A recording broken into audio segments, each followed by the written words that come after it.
Hi everyone, my name is Allie Place. I'm an assistant professor of graphic design at the University of Arkansas. And I'm Diana Nedich, and I'm a visiting assistant professor of graphic design at the University of Arkansas. And we'd like to talk to you about a design studio course called Design for Complexity that we both taught in the spring semester of 2020 in the graphic design program at the University of Arkansas. The topic we chose to address in this course was food insecurity on campus and in the Northwest Arkansas region. This presentation serves as a case study for human-centered design and service learning, and an opportunity for us to share some reflections and lessons learned throughout the semester. Our aim with this presentation is to demonstrate the potential for interdisciplinary collaboration and co-design to enhance learning outcomes in design studios and to prepare students to confront complex problems in the world. First, we'd like to say that this class did not go as planned. And that was kind of the point. We were okay with that. When we were planning this course, we didn't try to have it all figured out and neatly laid out for our students. We designed the course to allow for there to be unknowns, some murkiness, some complexity, and for our students to experience some discomfort. We loosely constructed our course around the process of human-centered design, but we left room for flexibility, pivoting, and some space for critical reflection. That was really important. But when it comes to complex problems, we got a little more than we bargained for. Some obstacles we anticipated were communication with collaborators, managing multiple stakeholders, and some we didn't, like a global pandemic. We joked that the universe was handing us exactly what we deserved for creating a course called Design for Complexity.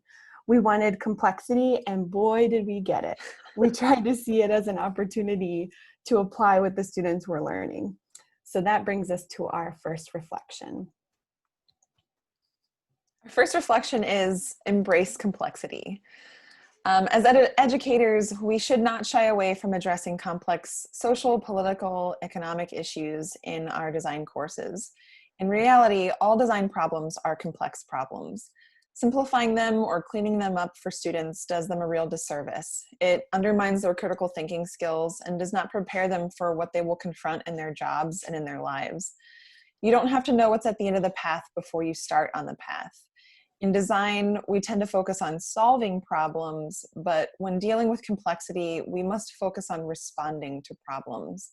It's not about controlling the process, it's about observing, asking questions, responding to what comes up throughout the process. And as a metaphor, we say it's kind of like building a house. Sometimes like you have a plan, you have the structure, but sometimes there's inclement weather, sometimes there's things that you have to work around. And so you just keep working in response to the things that come up. Yeah.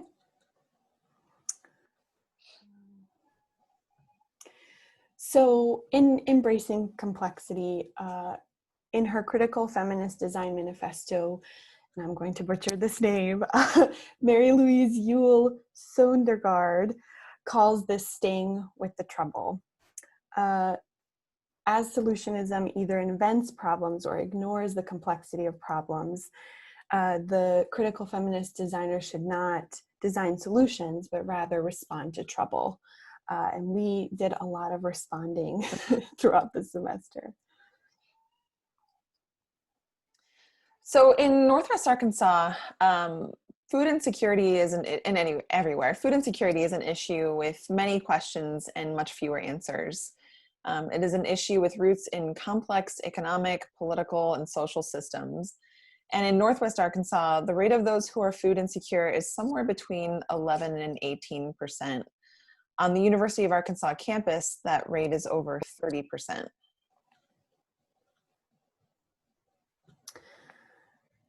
Rather than assigning students the impossible task of resolving the crisis, we position their role more as investigators and advocates. So we worked with small groups that developed how might we questions that served as the foundation for their research and their investigation. and some of their research questions are above.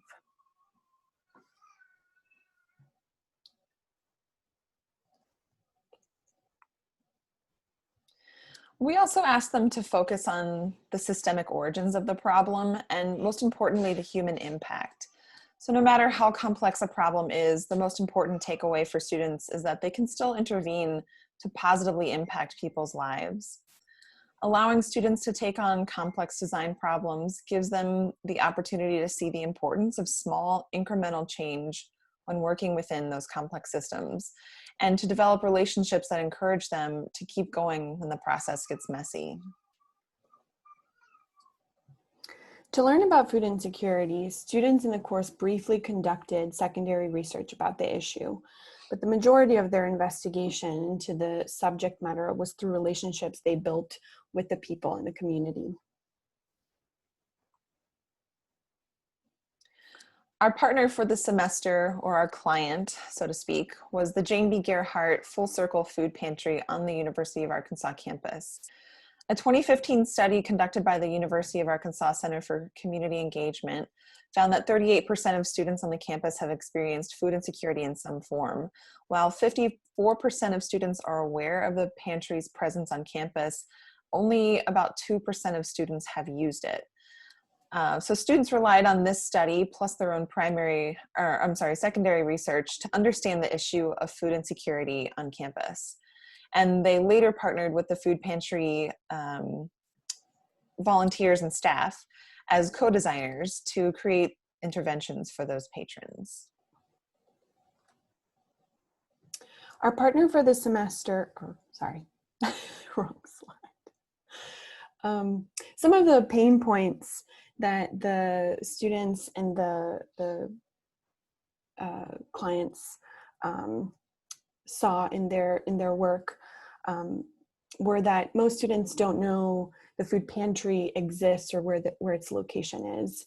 The faculty and staff don't know that they're eligible for the food pantry, and for many folks, they felt that they didn't fit the description or the definition of being food insecure. And a lot of undergraduate students were hesitant to use the food pantry due to the stigma surrounding it.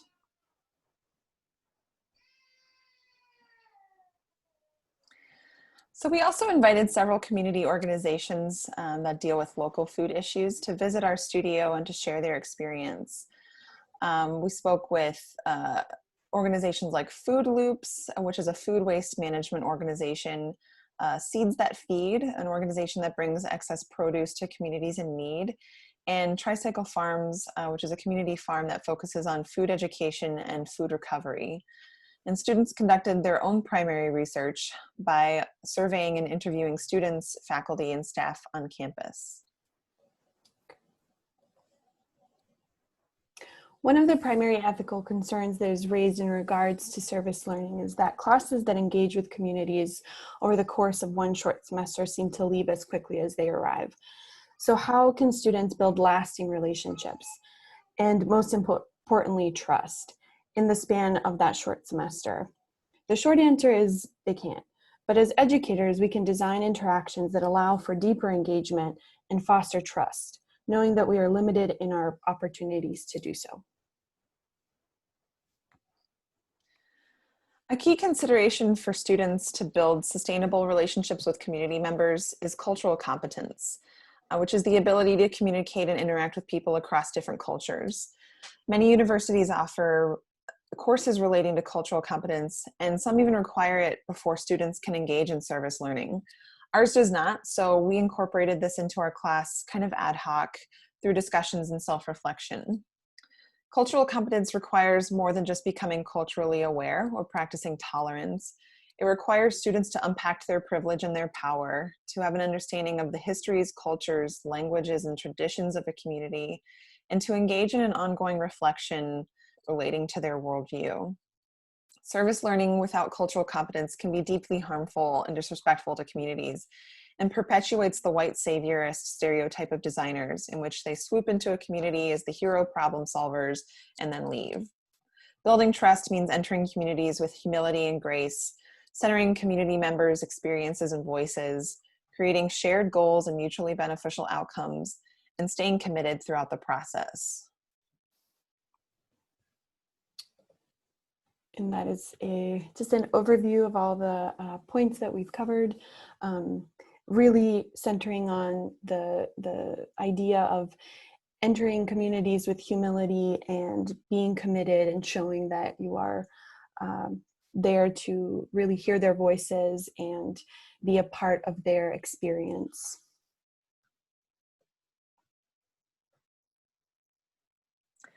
When designing for complex systems, it's difficult for students to comprehend the myriad nuanced experiences people have within those systems while they're sitting in a white-walled studio full of corkboards and projectors. Learning takes place at points of connection, whether they be with people, places, or in our case, chickens.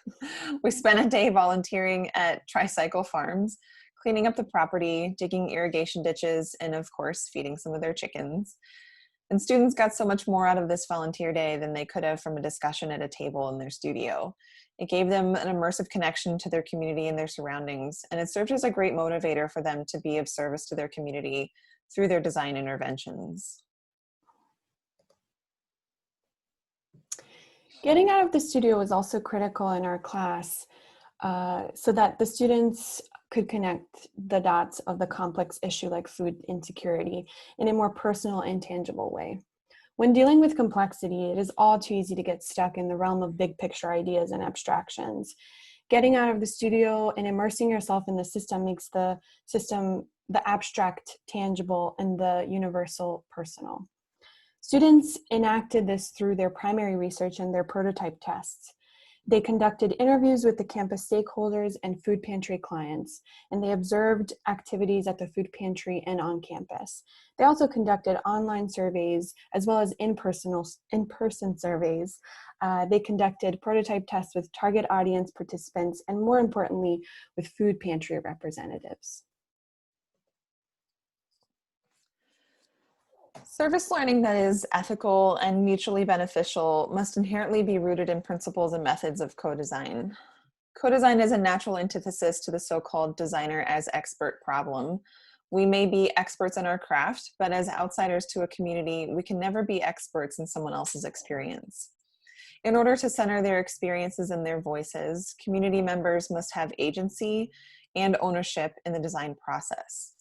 Early on in the process, we'd invited employees and student volunteers from the campus food pantry to participate in design charrettes with the students' small groups. Students led the charrettes, selecting research methods that supported their how might we research questions, or in some cases, they designed their own methods, as you can see in the image on the left.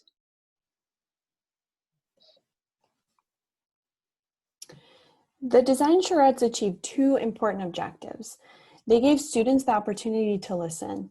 They engaged in deep and meaningful conversations with community stakeholders about how best to serve their target audience and received critical feedback regarding their ideas.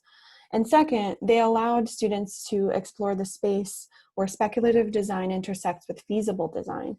Speculative design is a natural ally to designing for complexity.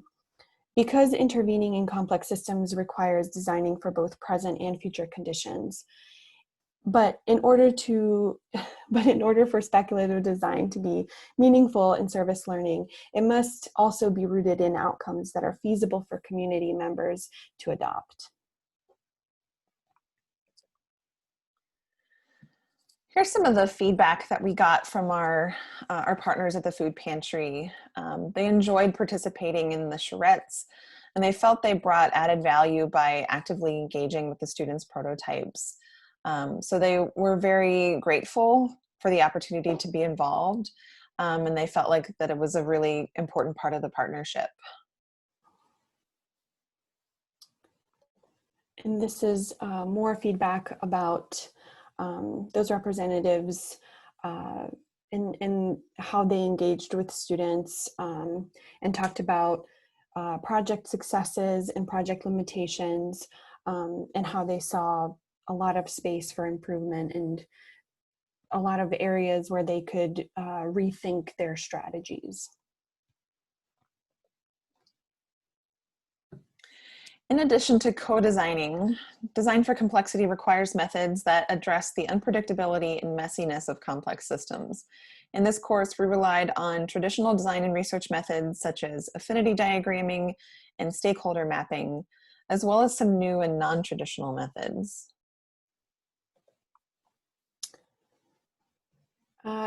As students embarked on figuring out some cool experiences, they created a spectrum of user personas based on David Rose's audience receptivity gradient. This gradient identifies target audiences along a spectrum from not ready to know, not ready to hold an opinion, to ready to hold an opinion, ready to act, and ready to advocate. This method allows students to see nuances in their target audiences and to design for them with more precision and empathy. Students also did what we call dual journey maps. Rather than one traditional user journey map, students created two opposing journey maps, one in which their design outcome was successful and one in which it failed. And this allowed students to anticipate problems that could arise and develop interventions that were responsive to those problems.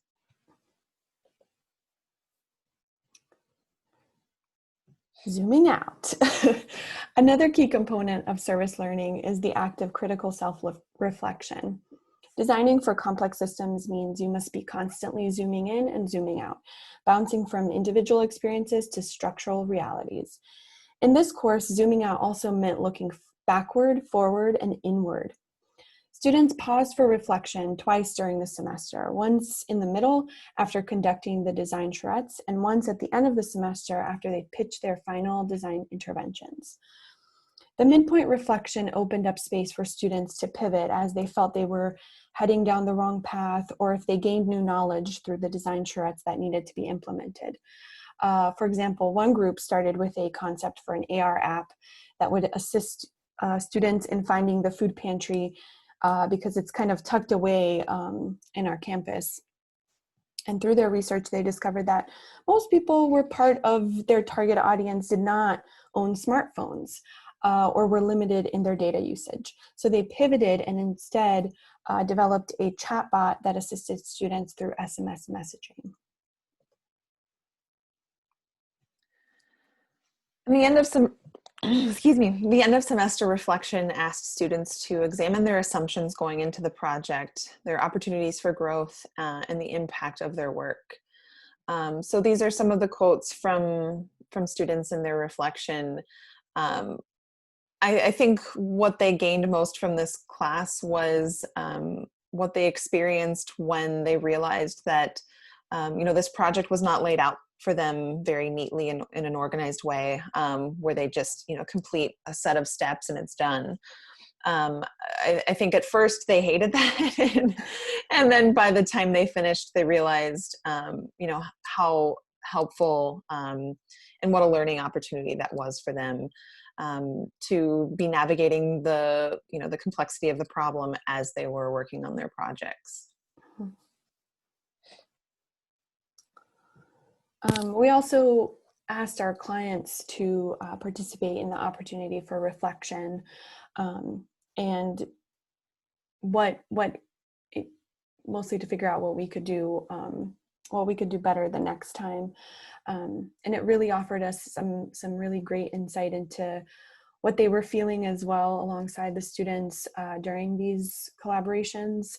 And a lot of them felt, impressed, and they definitely saw the different ways that they could collaborate with students in the future, and they saw areas where they could improve their perspectives and approach students to kind of come on board and design with them.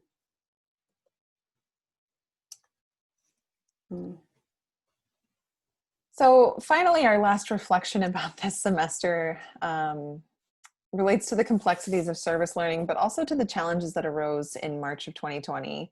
When the university shut down because of COVID-19, our courses went fully remote. And our plan for ending the semester with an exhibition of the students' projects was squashed. the students' plans for building and displaying their design prototypes went out the window, and we were forced to pivot. So students instead created websites to promote their projects and to demonstrate the research process that they conducted. Oh, wow. So global pandemic or not, co-designing with communities is not a linear process. What we continually reminded our students throughout the process is when things get messy, keep going.